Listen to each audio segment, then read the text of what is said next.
Before Santa Claus became a smiling man in red, there was a mountain. Hidden deep in Finnish Lapland stands Korvatunturi, a place believed to hear everything.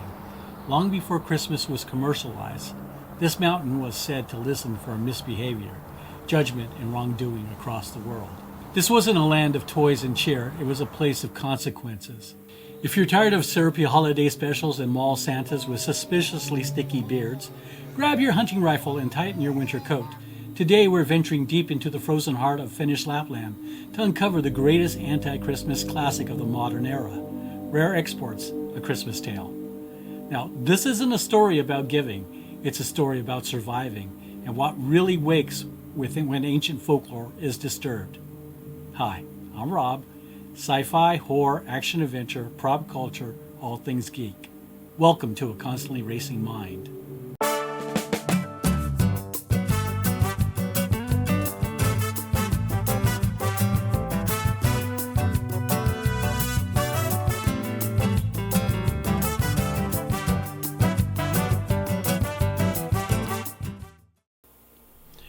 Rare Exports reimagines Santa not as a jolly gift giver, but as a monstrous horned pagan being imprisoned beneath a frozen mountain. When a foreign drilling corporation digs too deep, they awaken something ancient, something the modern world is not prepared to face. This film blends Nordic folklore, horror, dark comedy, and cultural critique into one perfectly chilled cocktail. Now, this isn't just a Christmas story, it's Santa's myth stripped down to its bones. Far in the remote wilderness of Finnish Lapland, reindeer herder Rauno and his son Pietari live in a harsh world shaped by cold, scarcity, and routine. Their lives are turned upside down when a British corporation, led by the enigmatic Big Hat, begins drilling into Korvatunturi, a mountain rumored in folklore to be Santa's true home. But Pietari has seen the forbidden folklore books. He knows they're not mining oil. They're digging him out. Soon after, Rauno's entire reindeer herd is slaughtered. Strange footprints circle the village, tools, heaters, and food go missing. And then, the men capture a mysterious naked feral old man in a wolf pit. They think they've caught Santa. But Pietari knows the truth. That's not Santa. That's one of his elves. Now, the rest of the story becomes a mix of terror, survival, and shocking dark humor as villagers try to discover what they've unleashed and how to turn this supernatural nightmare into a profitable export business. Pietari's fear becomes the town's only compass for survival. At the center of Rare Exports is a surprisingly emotional core built around the relationship between Rauno and his son Pietari. What could have been just another quirky horror film becomes something more sincere because the film understands that fear isn't just about monsters, it's also about love, responsibility, and survival. Played by Onni, Tommila, Pietari is the emotional center. He's young, observant, small, vulnerable, but far more perceptive than the adults around him, and the only character who truly believes the folklore before it becomes undeniable. His fear isn't exaggerated, it's quiet and internal, giving his journey a credibility that keeps us invested. He represents the ancient fears embedded in winter folklore, the fear of punishment, cold judgment, and the watchful eye of a supernatural enforcer. Onni Tommila emerged early as one of Finland's most compelling young actors, quickly gaining recognition for performances that balance vulnerability, intelligence, and quiet intensity. Unlike many child actors, his work never felt performative. His screen presence was natural, restrained, and emotionally grounded. A defining aspect of Onni's career has been his collaborations with his father, Jorma Tommila, which brought an unusual authenticity to their shared performances. Their on-screen dynamic reflects real familial trust, allowing emotional moments to feel lived in rather than acted. As Onni matured, he continued to develop as a performer, expanding beyond child roles, maintaining that same grounded realism that defined his early work. By 2025, Onni is viewed not just as a former child actor, but as a steady evolving talent, one shaped by meaningful collaborations, careful role choices, and a strong foundation in character-driven storytelling. Jorma Tommila plays Rauno as the ultimate Nordic survivalist, stoic, no-nonsense, and emotionally restrained. He starts in a practical denial, focused on his livelihood, his reindeer, and the facts right in front of him. But over time, he's forced to confront something older and darker than logic can handle. Watching him shift from skepticism to protective urgency is one of the film's most engaging arcs. His arc evolves from disbelief to full acceptance of his son's warning as he confronts the truth behind the mountain. Jorma Tommila is one of Finland's most respected and versatile actors, known for his commanding screen presence and the ability to embody rugged, morally grounded characters. His career spans decades across Finnish cinema, television, and theater, where he consistently portrays men shaped by harsh environments, personal codes, and quiet resilience. International audiences became especially familiar with Tommila through his collaborations with director Jalmari Helander, most notably in the two Sisu films. In Sisu 2022, Tommila delivered a breakout performance as Atami Korpi, a near-mythic former soldier whose endurance and ferocity turned the film into a cult action phenomenon. His portrayal relied more on physical storytelling and presence than dialogue, earning widespread praise for its intensity and authenticity. He reprised the role in Sisu 2, further cementing the character as a modern action icon and reinforcing Tommila's reputation as an actor capable of carrying high-concept genre films without sacrificing emotional credibility. Now, these performances introduced him to a global audience while showcasing his ability to blend realism and larger-than-life mythic energy. Beyond action, Tommila's body of work reflects a deep commitment to character-driven storytelling. Whether playing soldiers, fathers, or survivalists, he brings a grounded seriousness that anchors even the most extreme narratives. As a 2025, Jorma Tommila stands out as a defining figure in contemporary Finnish cinema, an actor whose late career international recognition feels earned, not manufactured. Now, the supporting characters, local hunters and herders, bring a grounded humor responding to supernatural chaos with a matter-of-fact practicality. They don't scream, they negotiate. They represent the archetype of exploitation, outsiders disturbing sacred indigenous land for profit. The feral elves, hundreds of naked ancient men, Santa's loyal agents, drawn by the scent of naughty children. They are unsettling, relentless, and entirely humorless, which makes the villagers' dark comedic reaction even more impactful. Combined, the performances created an unusually believable emotional world, grounding a fantastical story in real family dynamics. The film's heart, surprisingly, isn't just the monster, it's the bond that must endure. The film's tone is dry, brittle, and precise, like Finnish winter humor. Scenes that should be horrifying become hilarious because the characters respond with solemn practicality. The modern Santa Claus is a sanitized blend of St. Nicholas, Victorian holiday imagery, and 20th century commercial branding, but his roots stretch far deeper into the northern European mythology. In early Finnish and Norse belief systems, winter spirits were not gift givers, they were enforcers. Figures like Krampus and Odin's Wild Hunt embodied fear, judgment, and supernatural surveillance during the darkest nights of the year. Children were warned that misbehavior could lead to abduction or punishment. Rare Exports taps directly into the old world fear. Its horned Santa resembles a pre-Christian winter god, a being appropriated through offerings rather than celebrated with cheer. The feral elves reflect the dangerous helpers of the myth, agents who identified the wicked and dragged them into the snow. By reviving these darker elements, Rare Exports becomes more than a horror film.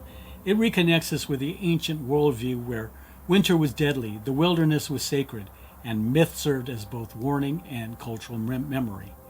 Now, when you look at Rare Exports, the first thing that stands out is the precision of its tone. Director Jalmari Helander isn't just making a horror movie.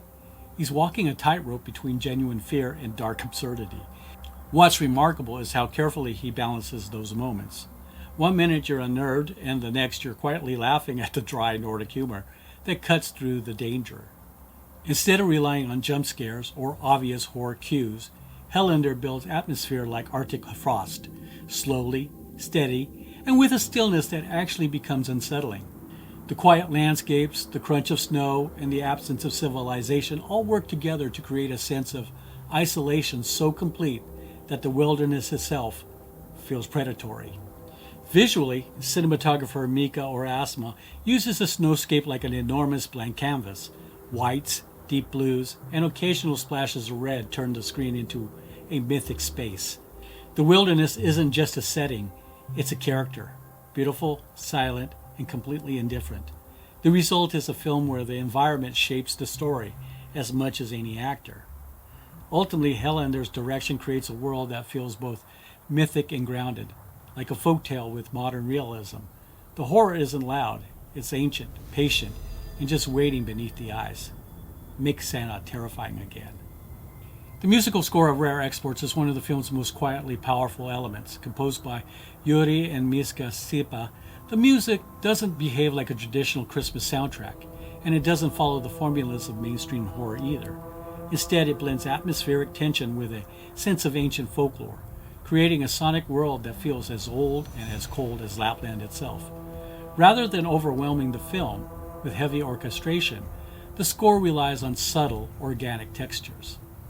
Soft drones, icy tonal layers, and restrained percussion help the Arctic landscape feel alive and mythic. The music amplifies the sense that danger in the world isn't loud, it's patient, hidden under snow, waiting. Now, this approach perfectly complements this film's visual minimalization and slow building suspense. What also stands out is how the score avoids every cliche of holiday music. There are no bells, no warmth, no sentimentality. Instead, the composers lean into the darker roots of winter stories, echoing older traditions where midwinter spirits were feared, not celebrated.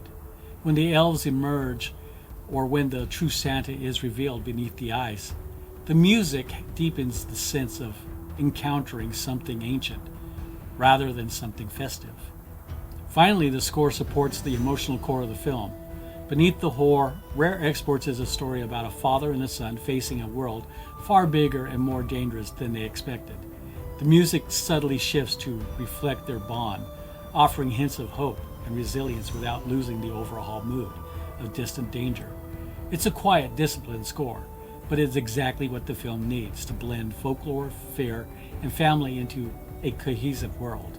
Now, Rare Exports was released internationally, gaining traction with horror fans, Nordic film lovers, and the cult holiday movie crowd.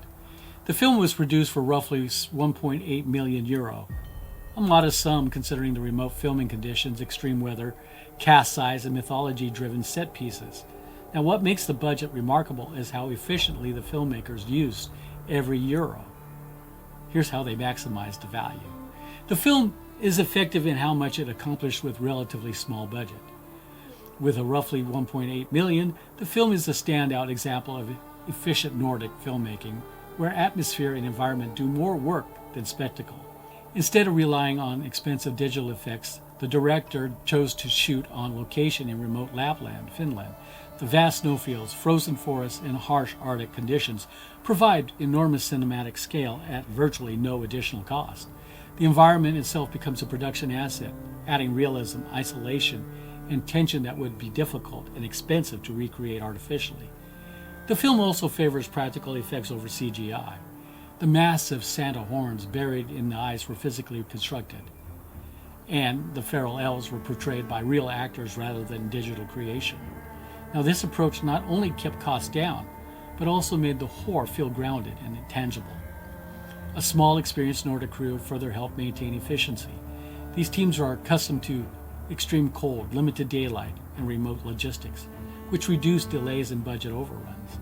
Creative trust and streamlined production allowed the film to move quickly without sacrificing quality. In the end, Rare Exports proves that a modern budget doesn't limit creativity, it sharpens it. By prioritizing atmosphere, folklore, and realism, the filmmakers created a movie that feels far larger than its cost and remains a lasting cult classic. When Rare Exports was released back in 2010, critics immediately recognized that it wasn't just another holiday horror film. It was something far stranger and far more clever. Across major review outlets, the film was praised for its originality, its commitment to folklore, and for delivering a Christmas story that actually dares to be unsettling. Rotten Tomatoes described it as an unexpectedly delightful crossbreed of deadpan comedy and Christmas horror, which perfectly captures the film's unusual tone. It's both dark and playful, cold and oddly funny, and critics love that contrast. Roger Ebert famously called it a rather brilliant lump of coal for your stocking, comparing the atmosphere to films like The Thing. He highlighted the cinematography, the mounting suspense, and the fact that the film works without relying on big studio spectacle. Critics repeatedly pointed out that the film pushes against the commercialized image of Santa and brings us back to something pagan, ancient, and threatening. Other reviewers noted the black humor and the strange but effective mixture of horror, mythology, and authentic Christmas spirit, but not the kind most people expect. The Hollywood Reporter praised its roots in Nordic legend, and the New York Times called it a thing of frigid beauty and twisted playfulness, noting that both children and adults will appreciate different layers of the story. That's rare for the horror genre, especially for holiday films. And of course, not every critic agreed completely. A few argued that the film doesn't always push far enough into terror, and that some of its ideas could have gone even deeper. But even mixed reviewers admitted that the concept is fascinating, and that its commitment to folklore and atmosphere sets it apart from typical seasonal horror. Audiences' reactions have been just as interesting. Fans of dark holiday movies have embraced the film as a cult classic, calling it the most wonderfully demented Christmas movie you'll see. Many people enjoyed the feral elves, the anti-Christmas approach, and the film's willingness to treat Santa as something terrifying rather than cheerful. At the same time, some viewers admit that the movie's tone takes a moment to adjust to, especially if they expected a more traditional horror experience. But what begins as confusion often turns into appreciation once the final act reveals the full picture. Now, overall, critics respected the film's intelligence and originality. Rare Exports might not be a mainstream Christmas film, but that's exactly why it has become an annual tradition among horror fans and anyone who's ready for a holiday story that dares to go somewhere colder, older, and much more unsettling than typical Christmas movies ever would. Rare Exports has become the definitive dark Christmas film, rivaling Krampus, Gremlins, and Black Christmas in genre circles. Its influence on modern Nordic genre telling is substantial. The film resurfaces every December among fans who want anti-holiday horror films, alternative Christmas classics, or folklore-based seasonal films. Now, what I personally love about Rare Exports is that it dares to approach Christmas from a completely different direction. Instead of leaning into holiday nostalgia or forced sentimentality, it digs deep into older Nordic folklore, the kind of winter mythology that existed long before the version of Santa ever appeared on a Coca-Cola bottle. The movie reminds us that winter legends used to be frightening. They weren't stories about gifts, they were warnings. And I really appreciate the film. But beyond the folklore, what really sold me is the emotional core between father and son. That dynamic feels authentic, and there's a very real reason for that. The actors are actually father and son in real life, and the director is part of the family. You can absolutely feel that connection on screen. It adds heart, it adds vulnerability, and it gives the story a grounding that most horror films don't even attempt. The film is funny in the driest, coldest way possible, but it's never silly. The humor and the horror balance each other in a way that feels uniquely Finnish. And visually, the Arctic landscapes are just stunning. Every frame feels like winter itself is watching. So why do I recommend it? Because it's original, it's bold, it's folklore rich, and it's one of the few holiday films that doesn't just retell Christmas. It challenges it, flips it upside down, and turns it into something ancient and unpredictable again. For me, Rare Exports: A Christmas Tale gets a solid 9 out of 10. And absolutely 2 thumbs up for being one of the most hauntingly unique holiday films you can watch during the season. So if you want a Christmas movie with real teeth, this is the one. It's unsettling, hilarious, mythic, and absolutely unforgettable.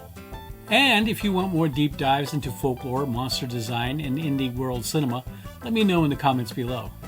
Check out my channel Apparel with horror, sci-fi, and geek culture designs, all available on Spreadshirt.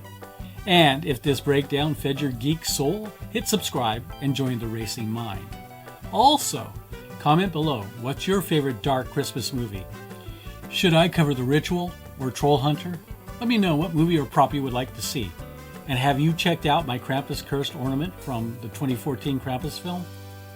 If not, go ahead, check it out. And thanks for watching.